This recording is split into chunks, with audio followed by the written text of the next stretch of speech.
it's me, X-Canadensis. Welcome to my channel, or welcome back to my channel. If you're new here, I post new doll-related videos every single day, and today's video is going to be a review of this Monster High HOWLIDAY DRACULAURA doll, but it's also going to be a bit of a discussion because there's something really weird going on with these Mattel releases, and I just kind of wanted to put my opinion out there because, I don't know, I have a platform, I guess. I was extremely fortunate. I actually was at work when she came out, and I took my break early so that I could attempt to get her. Someone came to my door, so I almost missed her. I ran back to my desk as soon as I think it's like 11 when they come out, hit, and I managed to order her. I got extremely lucky. My mom actually wasn't able to get her. Usually we both try, and usually only one of us is successful, so this was the first time in a long time it was just me trying, so it is a true miracle that I managed to get her. And then I found out almost nobody else in the community managed to get her, which is alarming. So for now, I'm just going to do the review like normal, and then at the end of this video, we will go further into this about the release fiasco. First, I wanted to give an overview of her packaging. I normally don't care very much, but this is extremely impressive packaging, which is sad because it seems like something's going on where these dolls aren't hitting retailers like they're supposed to, except I think in Canada. She looks so cute in there. I actually don't know how much of a fan I was of her when I saw her online, to be honest, but in person I'm extremely impressed. So it says she is the winter edition, and it does not say anywhere that she is limited edition, and I do not think that she is a limited edition release. So it's weird that she was so difficult to get, similar to Real Drama. So the front of the packaging has these spider webs and snowflakes all over it. And then, oh, and it says Monster High HOWLIDAY in this really nice shift material here. All right, and then let's look at the back. The back of the box is pretty basic, just pictures of the doll. I don't mind it though. And then it says, Season Screaming's Draculaura is ready for a fabulous holiday season. Dressed in a glittering gown with spiderweb details and a sheer coat with sparkling snowflake bats. Winter-themed accessories, including candy cane gloves and ornament earrings, complete her fantastic look. May your holiday be a scary delight. Very cute. And then I will show the UPC in case she does show up in retailers so that you guys can use it, if possible. All right, now let's get her out of the box. It's so funny because with Hunk Couture, I didn't really feel that bad about unboxing them. The boxes are cute, but like, even without the doll in them, they're displayable. But this hurt because this box is so beautiful. But I know I'll love her more if she's out of the box. And this was pretty easy. I have to say that immediately after getting her out of the box, I had to go double check the price point because I remembered it being like $40, and it was. So I'm extremely impressed. She comes with a certificate that, again, does not specify that she is limited in any way. Just says winter edition, and that she was designed by artists just like any other doll. And the reason that she seems to be priced up, not only because she has like higher quality clothing, but also she's like a special edition. Doll companies just love doing that. Anyway, let's get started on the review. So I will be bringing over some of my other Draculauras to compare the face, but for now, let's just take a look at this doll on her own. So this is what her face looks like.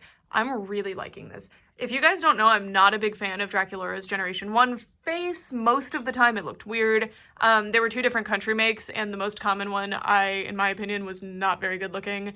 This one looks fantastic. I can tell what country make face this one is, and it's not my favorite one, but it still looks really good. And then, ooh, the eyebrows. And the bangs aren't super gelled either. Wow, that's pretty. Okay, I love the thick eyebrows. I love that this is a Gen 1 styled doll done by these new designers that isn't... I mean, the Hunk Couture dolls don't necessarily look like Gen 1 dolls, which I love. But I love that this is just a Gen 1 doll. It's not a reproduction of some sort. It's just a Gen 1 doll with a new outfit. It's really, really cool. And then I'm really loving the bangs. As you can see, I messed with them quite a bit, and they went right back into place. Wow, look how pretty that is. Gorgeous face. Wow. Oh, and she has her heart on her cheek, but it's black and has a little spider web. Really, really like this one. And then, of course, she's on the Generation 1 sculpt, so you know what that looks like. Love the blushing, too. Very, very nice. And the little earrings look fantastic, too. They almost... Oh, they're little ornaments, like Christmas ornaments, the bauble kinds, with little bats on the closure, as you can see. The little closure is actually accurate. How cute is that? That is such a cute idea. Oh my gosh. So she's definitely got that holiday theming going on, not just because of all of the snowflakes, which, speaking of snowflakes, she has a snowflake crown. Also, as much as I love tinsel, I'm so grateful that it's not in the bangs because that would have been a disaster. I really like that all of the plastic pieces seem to be casted in a black resin with glitter inside. So it's like a semi-transparent so that you can see the glitter through it. It looks super good. The crown is... attached to the ponytail just like that. This is a Monster High classic, is just making these weird ponytail cuff things that if you ever take the hair down, it will not go back in place. And then that's what the little ponytail looks like. It looks super good. The black stripes are actually only in the front though. And then let's take a quick look at that rooting pattern. Looks pretty good. I'm seeing hair all throughout. It's saran hair, so it's a bit different than nylon. With nylon, if you had a ton of nylon hair on, it would be really difficult to achieve a high ponytail like this if it was like fully rooted, but since it's saran, it can do that a lot more easily. And I really like the tinsel. It is not the high quality tinsel. I don't believe. It feels very different from Abby's tinsel, but I might be wrong. And it does make a lot of sense to use tinsel as you know. It's kind of a Christmas tree decoration type of thing. It's extremely pretty. I really like the way they did the chunky black streaks. I know that was a point of contention, like a lot of people didn't like that, but personally I think it's gorgeous. All right, so now we're gonna move down and take a look at the dress. This is what the full body effect of the dress is. It's super pretty. I love the little dress cage thing, although big complaint here. The stand has to encumber the dress because they didn't put a hole in it. If they had put a hole right here, you could have put the stand up through the dress, but instead you just kind of have to clip it on right here. And this is a super special stand, so I wanted to have it because it's also cast in that really beautiful semi-transparent black material with glitter in the resin. Absolutely love it. Really cool. And then her dress. So we're gonna take a look at the shoulder piece first. And I really like this. So it looks like a snowflake and a spider web. It's got like a wrought iron type of element to it. It's got the little DRACULAURA hearts with bat wings on it. It's so gorgeous. And then this is her heart with the fangs. Really cool. Very DRACULAURA. This is just, I love all these unique pieces. I feel like every single one of these plastic pieces is unique. This one I'm not sure about. If it isn't unique, I just don't have the doll that it goes to. We have this big plastic buckle belt that has these little drips coming off of it, a very Monster High thing to just have random ooze. Also a Teenage Mutant Ninja Turtles thing. All right, and then I'm gonna take off this top layer so that we can actually take a look at the dress underneath. So unexpectedly, the dress and the coat are actually two separate pieces. It looks attached because of the stand there. So I'm very excited to take a look at that. But first, this is what the like second layer of the outfit, I guess. With the third layer removed, this is what we're looking at. I really love these gloves, by the way, especially that they have these little loops for the fingers so that they don't ride too high. And also I just think that's a really nice look. It's super cute. And then the dress itself under there we'll take a better look at in a minute, but it's just a spider web. Very simple. Does not continue onto the back, but because of the coat, I'm not overly mad about that. And then the coat is just glorious. I'm actually going to take it off of her so that we can get a better look at it, but this is the fit of it. So it's really tight around the waist. Even without the stand causing the problem, you can see that it is cinched in at the waist. This part is gathered so that it can be a much larger piece of fabric. And then that's what that looks like. It's super cool. Her pink skin, my skin, and the black on the outfit are not playing nice with the camera. I apologize. And I'm going to take this off and put it on a white piece of paper so that we can actually see the details. So I will be right back. All right, I'm really glad I had this idea because you can really get the full effect of this outfit. It is breathtaking. You can really see the fit of that. I love the sleeves and like look at the detail on these snowflakes. Gorgeous. And I love that the bottom has that like scalloped batwing-esque thing going on. These are curling under. Really cool. It isn't finished, although I don't think that this fabric is going to fray too bad, especially because this isn't a play doll. That is a concern to keep in mind. But like, wow, this is pretty. And now we're going to take a look at Draculaura without this on. So this is what Draculaura's little outfit looks like underneath her. Honestly, the full effect of this doll, like this, really looks like one of those Target exclusive lines like Sweet Screams or something. So I really like her like this, actually. It's really cute. I think it's just the Sweet Screams vibe to me because of the swirls and stuff, which I do believe the person behind this design did work on Sweet Screams as well. That's just an assumption though. I know who worked on Sweet Screams, but I'm not 100% sure who worked on this one. But anyway. So pretty. I do wish the design did continue onto the back, even though, yes, this is a doll that's, you know, a collector doll going to be in the box and has that giant coat, so it's not a big deal to me. It would have been really cool because this is a really nice dress that you can use for other things if you do choose to take your doll out of the box. And she is on the standard Gen 1 Monster High body, which is very well articulated, you know. There are big problems with the articulation, but, you know, pretty good. And then You can also see the stand here. I really, really love this stand. I hope they do more like this in this like glittery plastic. It's so cute. Is it super dated for dolls? Yeah, but I love it. These are some very Abby-esque shoes. They're super cute. I'm not the biggest fan of an ankle boot, but these are very, very nice. I really like the glitter again. I will not stop saying that. And it's not the type of glitter that can even shed, so that's really nice. And you can see that the snowflake is actually the same design that we were seeing all throughout. And ooh, I wonder if there's something on the sole of this shoe. There is not. That's more of a G3 thing. And then check that out. Oh my god, it's the, I believe that's the either a heart or it's the lip with fangs with the bat wings. I can't 100%. I think it's just a heart, but it does kind of have that lip shape, doesn't it? Because it's wider. This is super cool. All made out of crystals to be like ice crystals. Amazing, amazing. All right, so this discussion will be a two-parter. Part one will be comparing to other DRACULAURA dolls, just kind of giving my take on that. This is all just opinion-based. And then part two will be about the release fiasco for this doll, all right? So I have assembled some DRACULAURAs here. This is the 2014 reproduction DRACULAURA. I do not have the pre-production. It is a large, gaping hole in my heart. Then I have Shriek Rack DRACULAURA, Haute Couture. This doll released in 2022. This doll released in, I don't know, like 2015, 2016, I don't know. This doll is Gorganizer DRACULAURA, and she released in 2022 as well, and then this doll just released. So these three are 2022 releases, and I like the variety that we're getting, so it's kind of cool. Okay, so first of all, I know that this is not an actual original DRACULAURA doll, but you can see a huge difference here. My original DRACULAURA doll, I know she's reproduction, but like I loathe her face. I loathe it. But this isn't just a fluke. It's like every single DRACULAURA face that I have. The closest that I could find to this face that looks like the, oh, by the way, this is the good DRACULAURA face in my opinion. This is a different country make. World of difference between Gloom Beach and Skull Shores here. And I believe there is a Skull Shores doll that has a face closer to this, but it is the non-5-pack version, and then the one that I'm showing you is the 5-pack version. And I played with this doll a lot when I was younger, so please excuse how messy she is.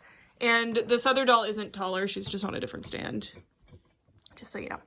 Anyways, this is the closest one, I feel, to the face on this doll, is my Skull Shores one, but again, that's mostly just because of the country make. And you can just see how much more polished the new face is in terms of the design, and how well the paint is actually fitting the face. It's a very like masterful application. I feel they did a really good job. Similar to some late stage, all of these are swimsuits I just noticed.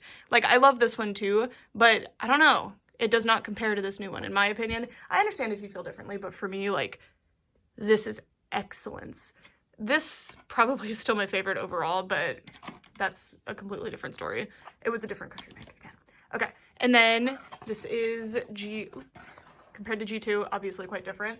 I feel like DRACULAURA improved so much over time. Haute Couture is probably my least favorite from this year's DRACULAURA faces.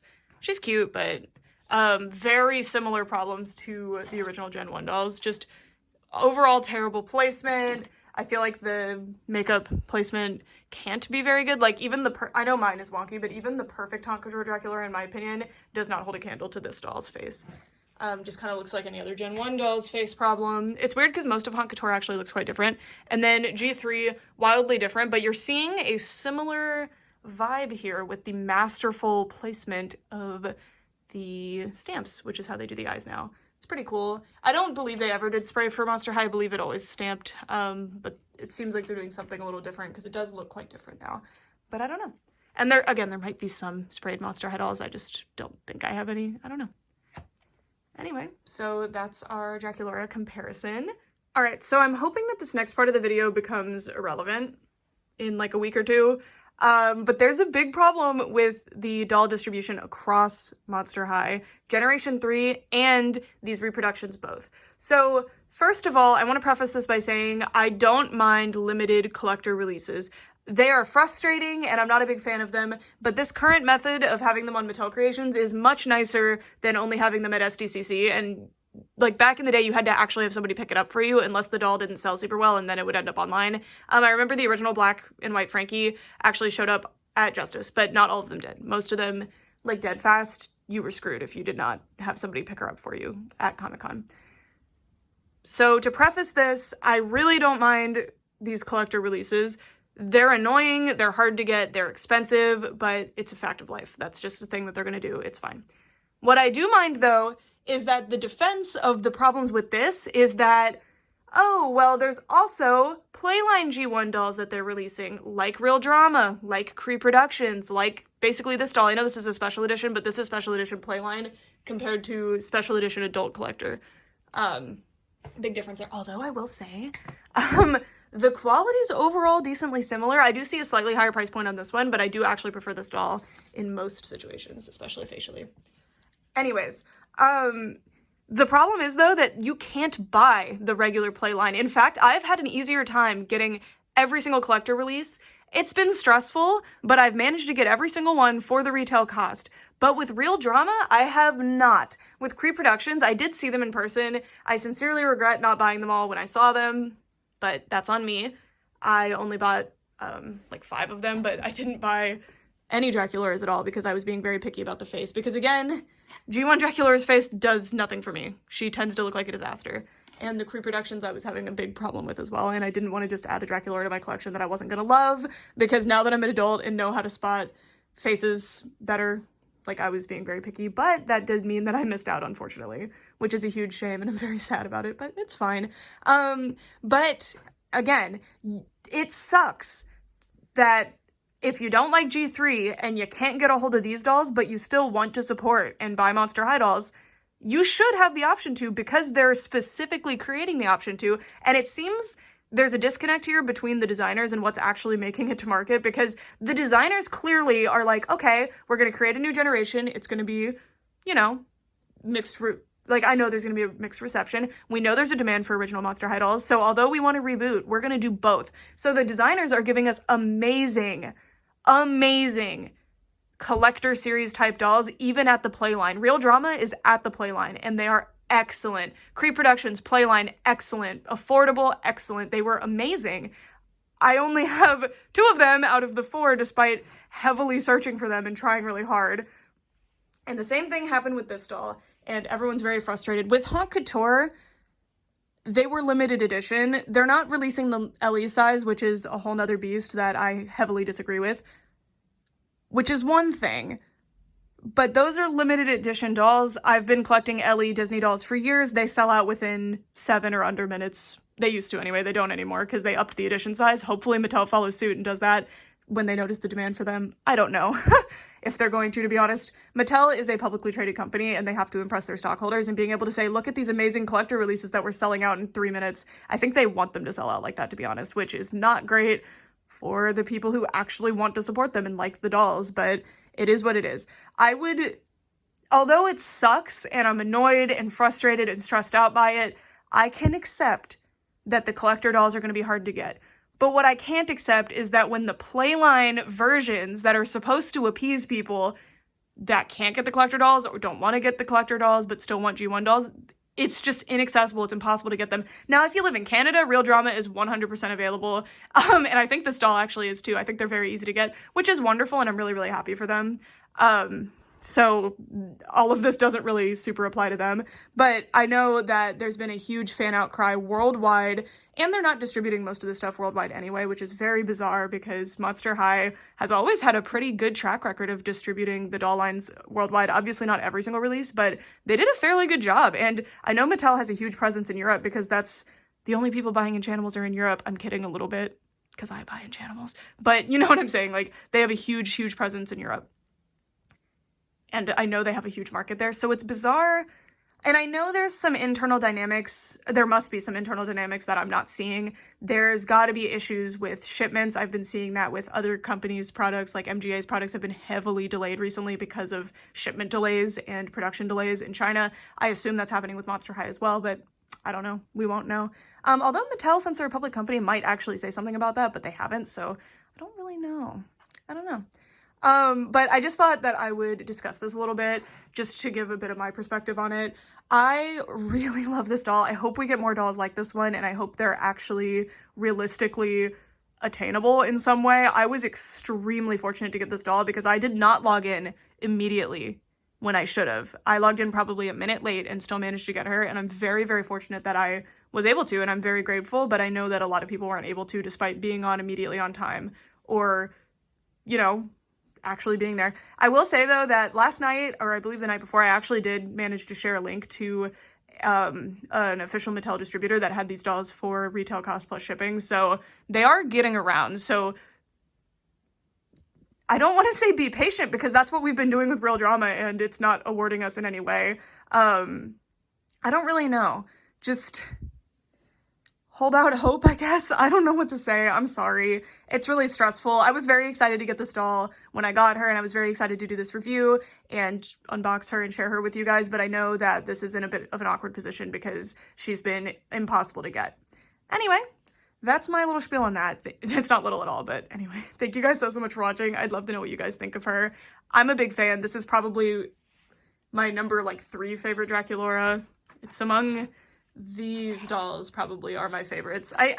Top 5 I could include my Roadster Draculaura, probably. I don't know. But, you know, have some favorite Draculauras here. I think and I know this is probably an unpopular opinion. Oh, I thought her bow was missing. I was getting freaked out, but it's just under there. I know this is probably an unpopular opinion, but I think the HOWLIDAY Draculaura blows this one out of the water. I really like this doll. I think her design was really nice, but I don't think it translated super well to doll form, and the face doesn't do it for me. But maybe if mine was perfectly placed, I would feel differently. But anyway, I love the accessories on this doll. I love the face on this doll. Face is very important to me. I love the hair on this doll. Look how pale you look. Get back a little bit. This doll has strong hips. That's why she kind of looks a mess. This doll I worship. This has been my favorite Draculaura ever since I got her in 2014 probably. Maybe 2013. I got her early on. Look at that elastic hip.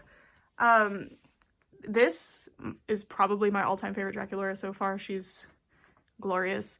Anyway, thank you guys so much for watching, and thesis statement. Mattel, please, if you're gonna have the collector dolls be impossible to get, at least distribute Generation 3 and the Generation 1 playline reasonably well.